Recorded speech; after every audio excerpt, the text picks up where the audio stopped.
నిజంగా నేనైతే ఒక మాట చెప్పదలుచుకున్నా, నేను వీడు నిజంగా మన కోసమే పోరాటం చేసినోడు అయితే వీడు కాంగ్రెస్ పార్టీలో రెడ్డిల కాడ ఎట్టుంటాడు చెప్పండి. నాకు కూడా అదే అర్థమైతే అవును, కాంగ్రెస్ పార్టీలో రెడ్డిల దగ్గర వీడు ఎందుకు ఉంటాడు చెప్పు నాకు. నాకు అదే అర్థం కాదు అన్నాడుగా బీసీ ఉద్యమం అని అన్నాడు. మంచిదే అనుకుందాం, మంచిదే. అవును, ఆర్ కృష్ణయ్య ఒరిజినల్, అవును, ఒరిజినల్ బీసీ. వీడు డూప్లికేట్ బీసీ, డూప్లికేట్ అంటున్నా. ఉత్త బీసీ అని ఇప్పుడు అంట. అవురా ఇన్ని రోజులు ఎటుపోయిందిరా దొంగ కొడుక, రెడ్డిలకు ప్రచారం చేసావో ఇన్ని రోజులు చేస్తావు, ఇప్పుడు బీసీ అంటావు. నువ్వు ఎట్ట ఒరిజినల్ బీసీ చెప్పురా. నువ్వు ఒరిజినల్ బీసీవా? నువ్వు కృత్రిమ బీసీవురా. నువ్వు కృత్రిమనే, నువ్వు ఒరిజినల్ కాదురా. దొంగ బీసీవి నువ్వు పటేలురా. అసలు నువ్వేమని చెప్పాలి చెప్పనా? ఆ పటేల్ మున్నూరు కాపు పటేల్ అని చెప్పాలరా. నువ్వే చెప్పాలి, మిగతా కాదు. మిగతా మున్నూరు కాపులు ఉన్నారు, తెలంగాణ విటలుండు. ఆయన నీ లెక్క కాదురా దొంగ. తెలంగాణ విటలుండు, ఆయన అందరి కోసం పనిచేసిండు. ఆయన కాదురా, నువ్వు దొంగవు. నువ్వు పటేల్ అని చెప్పుకోవాలి. బీసీ అనేట్టు అంటావురా. జాదుల సీనన్న లేడా, ఆర్ కృష్ణయ్య లేడా, సూర్యారావు లేడా, ఎంతోమంది చెప్పుకుంటూ పోతే చాలామంది ఉన్నారు. రే దొంగ, నేను మాయ మాటలకు మోసపోకురి నా బీసీలారా. ఒరిజినల్ బీసీలేమో వెనుకంగుర్రు, దొంగ డూప్లికేట్ బీసీ వీడు. పటేల్ నాయకత్వం వహించుకుంటూ వీడు బీసీ అని ముందర పెట్టిండు, మిమ్మల్ని బోల్తా కొడుతుండు. ఈ బుట్టలో మీరు ఎట్లా పడుతుర్రు? ఈ బుట్టల పడకూరు అని నేను చెప్తున్నా. నన్ను ఆలోచన చెయ్యరి ప్రజలారా, మీకు దండం పెట్టి చెప్తున్నా. వీడి పేరు తీన్మారు మళ్ళీ ఇప్పుడు పెట్టుకుండు వీడు. చాలా రోజులు పెట్టుకొని దాని మీదనే బతికేది వీడు. ఆ పేరుతోటి బతికిండు. ఓకే, వాని ఇంట్లో ఆయన పిల్లలకి ఏం పేరు పెట్టిండో చూసిరాపో.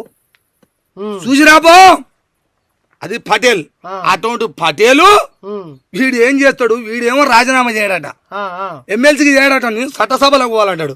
మరి ఆయన పోవద్దురా చెప్పయ్యా. నీకు సోయి ఉంటే మాట్లాడు, ఈను సోయితోటే ఈను. ఇప్పుడు ఈయనేమో చట్టసభలకు పోవద్దట. అన్నా నువ్వు వీడుండి అంటాడు. ఈయన ఇంతలో వదిలేసా మా అన్న, మా కిష్టన్న. అయ్యో బాధపాడుగానా, మా కిష్టన్న సర్వీసులు వీడు ఎంత? ఈయన ఆయన ఏజ్ ఎంత, ఆయన కథ ఎంత, ఆయన సర్వీస్ ఎంత, ఆయన అనుభవం ఎంత? నువ్వు కూసో, నేను వీక్ కట్టలు కడతా అని ఆయన రాజీనామా వీడు చేయడట. నేను చేస్తాననుకున్నా. అవురా, నిన్ను చేస్తే వీడు ఉల్లిగడ్డ మీద పొట్టు కూడా టేకరింది. వీడిని చేసిండు అనుకో, పుట్టుకున్నా పొట్టు కూడా గాలి కొట్టుకపోతే అడ్డం చేతులు పెడతాడు కూడా లేడింది. అందుకేగా ఈయన భయం అంతా ఏంటంటే, మీరు రెచ్చగొడతా నేను చేస్తాననుకుంటావా, దుసాయి నేను చేయనంటాడు. ఇదే లాస్ట్ గా ఏందంటే ఈ బీసీలది ఇది ఒకటి పెట్టుకున్నాం, ఏడలేదుగా. కాంగ్రెస్ వాళ్ళకి దుమ్ము ఎత్తిపోయినాడు. చివరి ముఖ్యమంత్రి నువ్వే అన్నాడుగా. అన్నాడు అనలేదు. చివరి ముఖ్యమంత్రి నువ్వే అని అన్నావు. అన్నప్పుడు రేవంత్ రెడ్డికి షవుల పత్తి గిట్ట పెట్టుకున్నాడా? ఏర్పోన్ గిట్ట అవి ఉంటాయి కదా ఇనేటివి, అవి గిట్టుండి ఇవి వినపడతలేదా? వినపడదా? ఆయనకి వినపడలే అనుకో. రాజ్యంలో ఉన్న రెడ్డిలకు ఇంతమంది రెడ్డిలను గెలిపించినవే, ఈ రెడ్డిలకు వినపడలేదంటవా? మంత్రులకు వినపడలేదంటవా? వినపడదుగా. చివరు ఓసి ముఖ్యమంత్రి అన్నావుగా, ఈ మాట వాళ్ళకి వినపడదా? వినపడలేదా? వినిపించింది తాత, ఎందుకు వినిపించదే? వినపడదుగా. అవును, మరి ఇప్పటిదాకా వీడిని ఒక్క మాట ఒక్క రెడ్డి గారు అన్నారా? నాకు అదే పర్సన్ అయితే ఎందుకంటలేరు అంటావు చెప్పు నాకు. నాకు అర్థం అవుతలేదు తాత. అదే ఎందుకంటలేరు? ఏమురా, మేము టికెట్ ఇస్తే గెలుస్తావు, మా పార్టీలో మేము టికెట్ ఇస్తే ఎమ్మెల్సీగా నిన్ను గెలిపిస్తాము, నువ్వు గెలుస్తావు, మా మీద మా రెడ్డిల మీద మాట్లాడదావురా? అవును, ఇదే నారా నీ బతుకు అని సస్పెండ్ చేస్తారుగా పార్టీలోకి వెళ్ళి. అవును, చేయాలగా. అసలు ఓడన్నా ఏం మాట్లాడుతున్నావు అంటాడుగా. అవును, అదన్న అన్నారా? ఎందుకంటలేరో తెలుసా? అనాలంటే అనాలగా. ఎందుకంటలేరు అంటావు? ఏమో నాకు అర్థం తెలియదు. ఈ చెంచా ఈడు రేవంత్ రెడ్డి వదిలిన బాణం వీడు. ఉత్త బాణం కాదు అది. ఈడు మన్నారు రేవంత్ రెడ్డి కాడికి పోయిండు నాడు. పోయిండా పోలేదా? పోయిండుగా.